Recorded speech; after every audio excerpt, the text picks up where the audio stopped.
In today's video, I'm going to teach you how to fade in Adobe Express.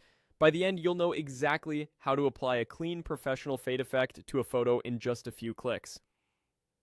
First, open Adobe Express in your browser or the desktop app. Give it a moment to load the home workspace so you can see your project options. From the home screen, choose New Design. This starts a fresh project where you can control the canvas size and layout. If you're unsure what to pick, don't worry, this can be adjusted later. Next, select the sample option to quickly jump into a ready-to-edit canvas. Samples are useful because they're pre-configured, so you can focus on the effect rather than setup. Once the workspace opens, you'll see a toolbar along the left side and your canvas in the middle. Now click Media. This is where you bring your content into the project. The Media panel lets you upload from your device or browse available libraries depending on what you have access to. Choose Select any photos to pick the image you want to animate. A high-resolution image works best so the fade looks smooth and clean. When your photo appears on the canvas, click the photo to make sure it's highlighted. You should see a bounding box or handles around it confirming that it's the active element.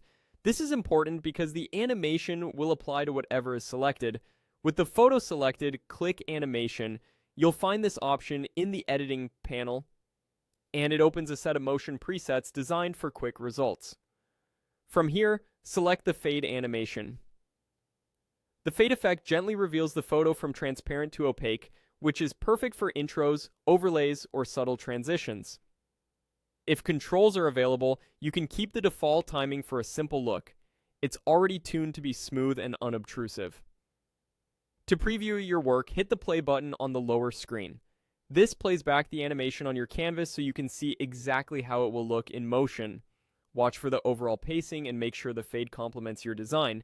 If you want a softer or snappier reveal, you can revisit the animation options and pick a different preset, but the default fade is a great starting point for most projects. That's all there is to it.